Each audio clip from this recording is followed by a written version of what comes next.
حق کے ساتھ کھڑے ہونے کا جذبہ نہیں ہے، حق کے لیے قربانی دینے کا جذبہ نہیں ہے، اللہ کے دین کی سربلندی کے لیے کوئی تڑپ نہیں ہے، تو اس کا مطلب یہ ہے کہ ایمان سچا نہیں ہے۔ ان الحمد للہ نحمده ونستعینه ونؤمن به ونتوکل علیہ ونعوذ باللہ من شرور انفسنا ومن سیئات اعمالنا من يهده الله فلا مضل له ومن يضلل فلا هادي له واشهد ان لا اله الا الله وحده لا شريك له واشهد ان محمدا عبده ورسوله اللهم صل وسلم وبارك وانعم على عبدك ورسولك ونبيك محمد وعلى آله وأصحابه أجمعين يا أيها الذين آمنوا اتقوا الله حق تقاته ولا تموتن إلا وأنتم مسلمون يا أيها الناس اتقوا ربكم الذي خلقكم من نفس واحدة وخلق منها زوجها وبث منهما رجالا كثيرا ونساء واتقوا الله الذي تساءلون به والأرحام إن الله كان عليكم رقيبا يا أيها الذين آمنوا اتقوا الله وقولوا قولا سديدا يصلح لكم أعمالكم ويغفر لكم ذنوبكم ومن يطع الله ورسوله فقد فاز فوزا عظيما أما بعد فإن أصدق الحديث كتاب الله وخير الهدي هدي محمد صلى الله عليه وسلم وشر الأمور محدثاتها وكل محدثة بدعة وكل بدعة ضلالة وكل ضلالة في النار أعوذ بالله من الشيطان الرجيم بسم الله الرحمن الرحيم يا أيها الذين آمنوا كونوا أنصار الله كما قال عيسى ابن مريم للحواريين من أنصاري إلى الله قال الحواريون نحن أنصار الله فآمنت طائفة من بني إسرائيل وكفرت طائفة فأيدنا الذين آمنوا على عدوهم فأصبحوا ظاهرين وقال النبي صلى الله عليه وسلم من رأى منكم منكرا فليغيره بيده فإن لم يستطع فبلسانه فإن لم يستطع فبقلبه وذلك ضعف الإيمان۔ محترم حاضرین، ایمان کے لازمی تقاضوں میں ایک اہم تقاضا یہ ہے کہ مومن کے اندر حق کے لیے حمیت اور حمایت کا جذبہ ہوتا ہے، حق کے لیے قربانی کا جذبہ ہوتا ہے، اللہ کے دین کے لیے اور اللہ کے دین کے غلبہ کے لیے اس کے اندر ایک تڑپ ہوتی ہے اور ایک ولولہ ہوتا ہے۔ یہ مومن صادق کی علامت ہے۔ اگر یہ جذبہ نہیں ہے، حق کے ساتھ کھڑے ہونے کا جذبہ نہیں ہے، حق کے لیے قربانی دینے کا جذبہ نہیں ہے، اللہ کے دین کی سربلندی کے لیے کوئی تڑپ نہیں ہے، تو اس کا مطلب یہ ہے کہ ایمان سچا نہیں ہے۔ ایمان اگر سچا ہوگا، مضبوط ہوگا، تو یہ جذبہ انسان کے اندر ہونا چاہیے، اور یہ ایک فطری چیز ہے۔ آدمی جس چیز کو حق سمجھتا ہے، جس کی صداقت پر ایمان رکھتا ہے، اس کے لیے قربانی دیتا ہے، اس کو غالب کرنا چاہتا ہے، اس کے غلبے کے لیے کوشش کرتا ہے۔ یہ اللہ تعالیٰ کی ایک سنت ہے اس دنیا کے اندر۔ وہ زبردستی کسی کو ایمان کے راستے پہ نہیں چلانا چاہتا، وہ اگر چاہے تو سب لوگ ہدایت کے راستے پر ہو جائیں، وہ اگر چاہے تو اپنی قدرت سے حق کو غالب کر دے، لیکن اس نے انسان کو آزادی دی، اور اس آزادی کا تقاضا یہ ہے کہ انسان اپنی مرضی سے انتخاب کرے کس راہ کو وہ اختیار کرنا چاہتا ہے، کس راستے پر وہ چلنا چاہتا ہے۔ اور اللہ تعالیٰ ان لوگوں کو پسند کرتا ہے جو اللہ کی اطاعت کرتے ہیں، اللہ سے محبت کرتے ہیں، اور اللہ کے دین کو غالب کرنے کی جدوجہد کرتے ہیں، اس کی کوشش کرتے ہیں۔ اللہ تعالیٰ دیکھنا چاہتا ہے کہ بندوں میں کون لوگ ہیں جو اس کے لیے آگے بڑھتے ہیں، جو اس کے لیے قربانی دیتے ہیں، اور جو اس کام کو کرتے ہیں اللہ تعالیٰ ان کو پسند کرتا ہے، وہ اللہ کے محبوب بندے ہیں۔ اور اللہ تعالیٰ نے ان کو ایسے لقب سے نوازا ہے کہ اس سے اچھا کوئی لقب دنیا میں ہو نہیں سکتا۔ سورہ صف کے اندر اللہ تعالیٰ نے فرمایا یا ایھا الذین آمنوا کونوا انصار اللہ، اے ایمان لانے والو اللہ کے مددگار بن جاؤ، انصار اللہ ہو جاؤ، کونوا انصار اللہ، اے ایمان لانے والو اللہ کے مددگار بن جاؤ۔ کما قال عیسیٰ ابن مریم للحواریین، جیسا کہ عیسیٰ ابن مریم نے حواریوں سے کہا من انصاری الی اللہ، اللہ کے اس کام میں کون ہے جو میری مدد کرنے کے لیے تیار ہے؟ قال الحواریون نحن انصار اللہ، تو حواریوں نے کہا کہ ہم انصار اللہ ہیں، ہم اللہ کے مددگار بننے کے لیے تیار ہیں، ہم آپ کا ساتھ دینے کے لیے تیار ہیں۔ فآمنت طائفۃ من بنی اسرائیل وکفرت طائفہ، تو بنی اسرائیل کا ایک گروہ ایمان لایا عیسیٰ ابن مریم پر اور ان کے ساتھ جد و جہد کے لیے تیار ہو گیا، اور دوسرے گروہ نے کفر کیا، انکار کیا۔ فأیدنا الذین آمنوا علی عدوہم فاصبحوا ظاہرین، تو ایمان لانے والوں کی مدد ہم نے کی ان کے دشمنوں پر، وہ غالب ہے۔ تاریخ بتاتی ہے کہ ایمان لانے والوں کی تعداد کم تھی، لیکن ان کے اندر جذبہ صادق تھا، ان کے اندر ایمان کی حرارت تھی، ان کے اندر قربانی کا جذبہ تھا، اور اللہ نے ان کی مدد کی، اللہ نے ان کی تائید کی، اور وہ غالب رہے۔ یہ حواریین کون تھے؟ حضرت عیسیٰ علیہ السلام جب مایوس ہو گئے، جو اس وقت علماء تھے، یہودی رؤساء تھے، بااثر لوگ تھے، معاشرے میں اثر انداز لوگ تھے، جب ان سے مایوس ہو گئے اور وہ آپ کی مخالفت پر آمادہ تھے، تو حضرت عیسیٰ علیہ السلام نے عوام کو مخاطب بنایا،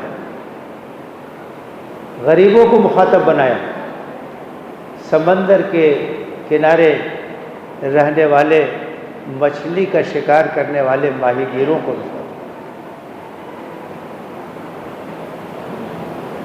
اور ان کے سامنے یہ بات رکھی کہ یہ کام میں کر رہا ہوں، یہ دعوت کا کام ہے، اللہ کے پیغام کو عام کرنے کا کام ہے، اللہ کے دین کو غالب کرنے کا کام ہے۔ تم میں سے کون ہے جو اس کام میں میرا ہاتھ بٹانے کے لیے تیار ہے، جو میرا ساتھ دینے کے لیے تیار ہے؟ تو وہ غریب تیار ہو گئے، وہ ماہی گیر تیار ہو گئے، امیروں نے ٹھکرایا، غریبوں نے ساتھ دیا،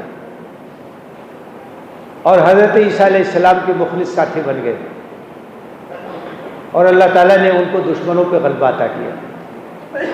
تو ان کی مثال دے کر کے یہاں اللہ تعالیٰ نے اہل ایمان سے یہ کہا یا ایھا الذین آمنوا کونوا انصار اللہ، اے ایمان لانے والو اللہ کے مددگار بن جاؤ۔ آپ سوچئے کہ اللہ ہماری مدد کا محتاج نہیں ہے، اللہ تو بے نیاز ہے، اللہ تو ہر چیز پر قادر ہے، وہ ہماری مدد کا محتاج نہیں ہے۔ لیکن جو لوگ اس دنیا میں اللہ کے دین کے لیے جیتے ہیں اور اللہ کے دین کے لیے مرتے ہیں، جو اللہ کے پیغام کو عام کرنے کے لیے جدوجہد کرتے ہیں، جن کے اندر یہ جذبہ ہے کہ اللہ کا دین غالب آ جائے، اللہ کا کلمہ سربلند ہو جائے، اور اس کے لیے ہر طرح کی قربانی دینے کے لیے تیار رہتے ہیں، اللہ تعالیٰ کہتا ہے کہ وہ میرے مددگار ہیں، وہ انصار اللہ، اللہ کے مددگار۔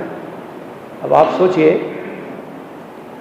کہ اس سے زیادہ دل نواز کوئی لقب نہیں ہو سکتا ہے انسان کے لیے کہ اللہ تعالیٰ کسی کو اپنا مددگار بتائے، کسی کو اس لقب سے نوازے کہ وہ انصار اللہ ہے۔ اس سے بڑھ کر کے کیا بات ہو سکتی ہے؟ اس سے اونچا کیا مقام ہو سکتا ہے؟ یہ درجہ مل جائے تو جو لوگ اس کام کو کرنے کے لیے تیار، جن کے اندر یہ طرف ہو، وہ اللہ کے مددگار ہیں، وہ انصار اللہ ہیں۔ اللہ کی نصرت پر ان کو یقین رکھنا چاہیے۔ اللہ ایسے لوگوں کی تائید کرتا ہے، ایسے لوگوں کی مدد کرتا ہے۔ حواریین نے جس طریقے سے حضرت عیسیٰ علیہ السلام کا ساتھ دیا، اسی طریقے سے انصار مدینہ نے رسول اللہ صلی اللہ علیہ وسلم کا ساتھ دیا۔ جب مکے میں آزمائشوں کا سلسلہ دراز ہو گیا، مسلمانوں کے لیے جینا مشکل ہو گیا، ایمان کے راستے میں آزمائشیں بہت بڑھ گئی، مدینے کے جو پاک نفوس تھے وہ آتے تھے، انہوں نے حالات کو دیکھا، انہوں نے دعوت کو قبول کیا، ان کے اندر دھیرے دھیرے دعوت اسلامی کا فروغ حاصل ہوا، پھر ان کے اندر یہ خواہش پیدا ہوئی کہ ہم اللہ کے رسول کی مدد کریں، ہم اہل ایمان کی مدد کریں، ہم ان کو اپنے یہاں پناہ دیں، ہم یہاں مرکز بنائیں۔ یہ ایک فطری جذبہ جو ہونا چاہیے اہل ایمان کے اندر، دین کے لیے قربانی کا جذبہ، دین کی نصرت کا جذبہ، اللہ کے کلمے کو سربلند کرنے کا جذبہ، حمیت اور حمایت، یہ ایمان کا تقاضا ہے۔ تو انصار مدینہ نے اپنی خدمات پیش کی، اللہ کے رسول صلی اللہ علیہ وسلم نے اجازت دی، مسلمانوں نے ہجرت کرنا شروع کر دیا، اور بعد میں اللہ کے رسول صلی اللہ علیہ وسلم کو اجازت ملی، آپ ہجرت کر کے مدینہ پہنچے۔ آپ ذرا سوچئے، قریش یہ پورے عرب کے سردار، مذہبی پیشوا تھے، خانہ کعبہ کے متولی تھے، اور مسلمانوں کو اللہ کے رسول صلی اللہ علیہ وسلم کو پناہ دینا، یہ گویا قریش سے دشمنی مول لینا تھا، اور پورے جزیرۃ العرب سے دشمنی مول لینا تھا۔ یہ سب نزاکتیں جانتے تھے انصار مدینہ، یہ ہر چیز سے واقف تھے، لیکن انہوں نے حق کی حمایت کا فیصلہ کیا اور سب کی مخالفت قبول کی، اور اللہ کے رسول صلی اللہ علیہ وسلم اور صحابہ کرام کی تائید کا فیصلہ کیا۔ ایسے ہی مخلص لوگوں کے ذریعے سے اللہ کے دین کی مدد ہر دور میں ہوتی رہی۔ یہ جذبہ ہونا چاہیے سب کا کہ دین کے لیے ہم جئیں، دین کے لیے ہم مریں۔ ان صلاتی و نسکی و محیای و مماتی للہ رب العالمین، میری نماز، میری قربانی، میرا جینا، میرا مرنا سب اللہ رب العالمین کے لیے۔ وَبِذَلِكَ أُمِرْتُ، تو اسی کا مجھے حکم دیا ہے اللہ تعالیٰ نے۔ یہ جذبہ اپنے اندر پیدا کیجیے۔ رمضان کا مہینہ ابھی گزرا ہے، اور رمضان کا مہینہ ہم کو اس بات کے لیے تیار کرتا ہے کہ ہم قرآن کے علم بردار بن جائیں، قرآن سے ہمارا تعلق مضبوط ہو جائے۔ رمضان یہ نزول قرآن کا مہینہ ہے، اور رمضان کے مہینے میں ہم روزہ رکھتے ہیں، عبادتوں کا اہتمام کرتے ہیں، قرآن سے اپنا رشتہ مضبوط کرتے ہیں۔ یہ ایک تربیت کا مہینہ ہے۔ رمضان کا مہینہ ہمیں تیار کرتا ہے، رمضان کا مہینہ ہماری تربیت کرتا ہے، ہماری ٹریننگ دیتا ہے کہ ہم قرآن کے علم بردار بن جائیں اور قرآن کے پیغام کو عام کرنے والے بن جائیں، اور ہماری زندگی قرآنی کردار کا نمونہ بن جائے، اور قرآن کی دعوت کو پھیلانے کے لیے ہر طرح کی قربانی دینے کے لیے ہم تیار ہیں۔ ہمیں احتساب کرنا چاہیے، اپنا جائزہ لینا چاہیے کہ ہمارے اندر کتنا یہ جذبہ موجود ہے، اللہ کے دین کے لیے ہمارے اندر کتنی تڑپ موجود ہے، قربانی کا کتنا جذبہ موجود ہے۔ یہ ہمارے ایمان کی کسوٹی ہے، ہمارے ایمان کی علامت ہے۔ ہم کتنا وقت دینے کے لیے تیار ہیں، ہم اپنا کتنا مال اس راستے میں لگانے کے لیے تیار ہیں، ہم اپنی صلاحیتیں کتنی اس راستے میں کھپانے کے لیے تیار ہیں۔ یہی وہ کام ہے جس کام میں ہماری زندگیوں کو لگنا چاہیے، ہمارے نوجوانوں کی نوجوانی کو لگنا چاہیے۔ صحابہ کرام رضوان اللہ تعالیٰ علیہم اجمعین کی اکثریت نوجوانوں پر مشتمل تھی۔ انہوں نے اللہ کے دین کے لیے ہر طرح کی قربانی دی، ہر طرح کی صحبتیں برداشت کی۔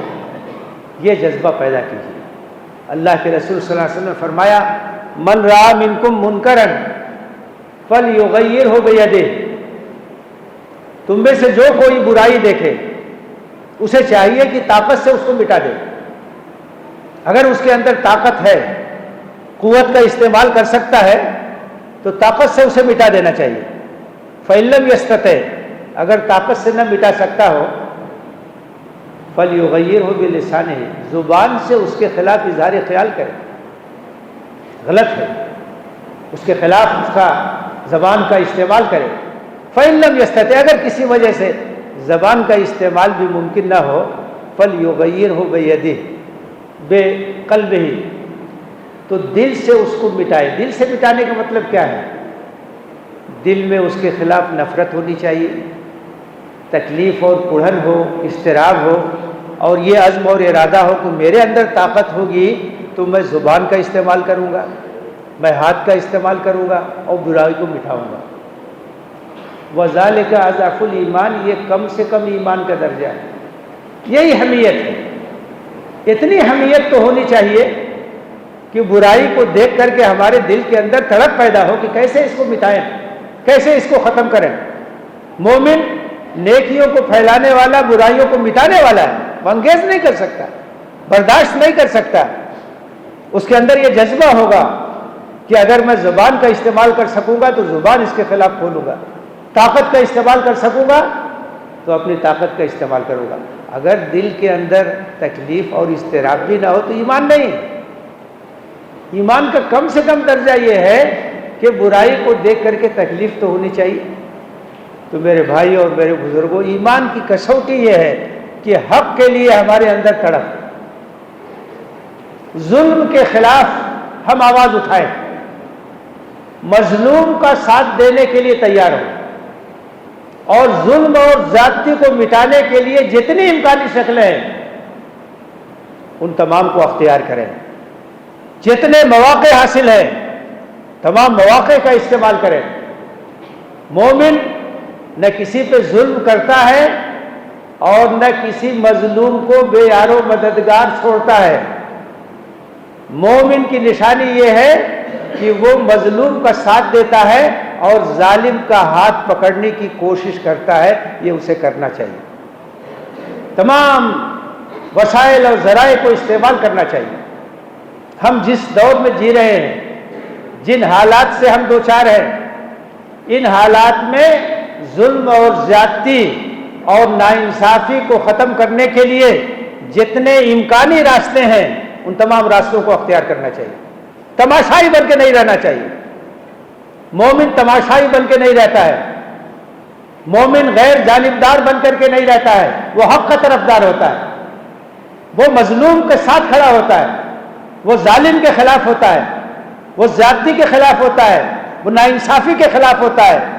جانتا ہے کہ رسولوں کے آنے کا مقصد اور کتابوں کے نازل ہونے کا مقصد یہ ہے کہ معاشرے کے اندر انصاف قائم ہو جائے، لِيَقُومَ النَّاسُ بِالْقِسْطِ۔ یہ قرآن مجید میں اللہ تعالیٰ نے واضح فرمایا ہے کہ رسولوں کو ہم نے اس لیے بھیجا اور کتابوں کو ہم نے اس لیے نازل کیا کہ معاشرے سے ظلم ختم ہو جائے، ناانصافی ختم ہو جائے، زیادتی ختم ہو جائے، لوگ انصاف کے راستے پر قائم ہو جائیں، لوگوں کو ان کا حق ملے، ان کو اپنے حق سے محروم نہ کیا جائے، سب کو تحفظ ملے، ان کے بنیادی حقوق کی حفاظت ہو۔ یہ مقصد ہے جس کے لیے رسول آئے، جس کے لیے کتابیں نازل ہیں۔ اور اہل ایمان یہ انبیاء کے جانشین ہیں، ان کی ذمہ داری ہے کہ یہ حق کے طرفدار ہوں، یہ حق کے علمبردار ہوں، یہ اللہ کے دین کے غلبے کے لیے کوشش کرے، دعوت کا کام کرے، ظلم کو مٹانے کا کام کرے، زیادتی اور ناانصافی کو ختم کرنے کا کام کرے، اور اس کے لیے جو مواقع ہوں ان مواقع کو استعمال کرے۔ یہ مومن کی ذمہ داری ہے، کبھی بھی اسے تماشائی بن کے نہیں رہنا چاہیے، غیر جانبدار بن کر کے نہیں رہنا چاہیے۔ ہمیں اپنا جائزہ لینا چاہیے، اپنا احتساب کرنا چاہیے۔ ہمارے لیے ہمارے دلوں کے اندر کتنی تڑپ ہے، کتنا جذبہ ہمارے اندر، دعوت کا کام ہم کتنا کرتے ہیں، اللہ کے پیغام کو عام کرنے کے لیے ہم کتنی جد و جہد کرتے ہیں، غلبہ دین کے لیے ہمارے اندر کتنی کوشش کا جذبہ ہے، ہم اپنی کتنی صلاحیت لگاتے ہیں، کتنا مال اس راستے میں لگاتے ہیں، جو لوگ اس کام کو کر رہے ہیں ان کے ساتھ ہم کتنا کھڑے ہوتے ہیں، انصاف کے قیام کے لیے ہم کتنے فکر مند ہیں، کتنی جد و جہد کرتے ہیں، مظلوموں کا ہم کتنا ساتھ دیتے ہیں۔ اس کا ہمیں جائزہ لینا چاہیے، اس کا ہمیں احتساب کرنا چاہیے۔ اسلام ہمیں جو دینداری سکھاتا ہے وہ دینداری صرف مسجد تک محدود نہیں ہے، وہ دینداری صرف انفرادی زندگی تک محدود نہیں ہے، وہ دینداری ہمیں دنیا سے الگ نہیں لے جاتی ہے، بلکہ وہ دینداری معاشرے کے اندر رہ کر کے معاشرے کی اصلاح کا کام کرنے کا جذبہ ہمارے اندر پیدا کرتی ہے۔ ہم اس معاشرے کا حصہ ہیں، سماج کا حصہ ہے، اس کو بنانے میں ہمارا کردار ہونا چاہیے، اس کو امن کی طرف اور نجات کی طرف اور کامیابی کی طرف لے جانے میں ہمارا رول ہونا چاہیے۔ ہم خاموش نہ رہیں، ہم غیر جانبدار نہ رہیں، اس پہلو سے ہمیں اپنا جائزہ لینا چاہیے، اپنا احتساب کرنا چاہیے، اور اس بات کو یاد رکھیے کہ جو لوگ اللہ کے دین کے لیے جیتے ہیں، اللہ کے دین کے لیے مرتے ہیں، اللہ کے دین کو غالب کرنے کے لیے جدوجہد کرتے ہیں، اللہ تعالیٰ نے ان کو انصار اللہ کے لقب سے نوازا۔ یا ایھا الذین آمنوا کونوا انصار اللہ، اے ایمان آنے والوں اللہ کے مددگار بن جاؤ، اللہ کے دین کے علمبردار بن جاؤ، اللہ کے دین کو غالب کرنے کے لیے جدوجہد کرو۔ اس سے اونچا نہ کوئی مقام ہو سکتا ہے، نہ اس سے بہتر کوئی لقب ہو سکتا ہے۔ اللہ تعالیٰ ہمارے دلوں میں یہ جذبہ پیدا کرے، دین کے لیے قربانی کا جذبہ پیدا کرے۔ اللہ تعالیٰ ہمیں انصار اللہ کی فہرست میں شامل کرے، ہم کو ہر طرح کی قربانی اس راستے میں دینے کے لیے اللہ تعالیٰ ہمیں آگے بڑھ کر کے اپنے آپ کو پیش کرنے کی توفیق دے، اور جو قربانیاں دی جا رہی ہیں انہیں قبول فرمائے، آمین۔ وآخر دعوانا الحمد للہ رب العالمین۔ اقول قولی ھذا واستغفر اللہ لی ولکم اجمعین فاستغفروہ انہ هو الغفور الرحیم۔